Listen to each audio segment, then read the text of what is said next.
The park was alive with the warmth of a late spring afternoon. Children's laughter echoed through the air, mingling with the chirping of birds. Max, a bouncy Labrador retriever, strained at his leash, eager to chase squirrels. John, lost in thought, pedaled his bike along the winding path. In a heartbeat, the idyllic scene shattered. A blur of fur and wheels collided, followed by a sharp yelp that cut through the peaceful atmosphere. Max had spotted a particularly tempting squirrel darting up an oak tree. He lunged, his leash slipping from his owner's grasp. The world became a confusing rush of green and brown as he bounded onto the path. The next thing he knew, he was sprawled on the ground, a strange weight pinning him down. A high-pitched ringing filled his ears and a wave of fear washed over him. Where was his owner? What had just happened? John had been so absorbed in planning his weekend trip that he hadn't noticed the dog bounding towards him. Suddenly, he was flying through the air, his bike twisting beneath him. Landing hard on the ground, he felt a sharp pain shoot up his arm. Dazed, he looked up to see a confused and frightened dog pinned beneath his bike. Concern for the animal overshadowed his own pain. "Are you all right, boy?" he asked, his voice shaky. The accident drew the attention of everyone in the vicinity. A nearby group of mothers, their pushchairs abandoned, rushed to help. A jogger, his face etched with worry, knelt beside John.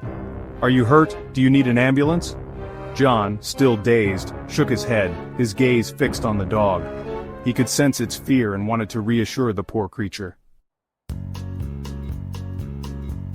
Section 5. Healing and Understanding. Max's owner, a young woman with tears streaming down her face, finally reached them, her voice choked with panic. "Max! Oh my God, Max, are you okay?" John, with the help of the others, carefully extracted his bike from where it lay tangled with Max's leash. Amazingly, apart from a few scrapes and a limp, Max seemed fine. John, however, had a sprained wrist and a nasty bruise blossoming on his arm. Section 6. An Unlikely Bond. As John sat on a nearby bench, his arm being bandaged by a kind stranger, he couldn't help but watch Max. The dog had calmed down now and was licking his owner's hand, his tail wagging tentatively. John felt a pang of sympathy for the animal. He knew it wasn't Max's fault. Accidents happen. He caught the dog's eye and offered a small smile. Max, as if sensing his good intention, wagged his tail harder, his earlier fear forgotten. Section 7. Lessons learned on 2 wheels and 4 paws.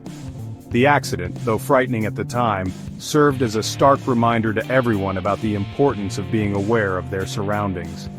John realized he shouldn't have been so distracted, and Max's owner vowed to get a sturdier leash. The experience highlighted how quickly a peaceful afternoon could turn into a chaotic scene, and it underscored the responsibility that came with both cycling and dog ownership.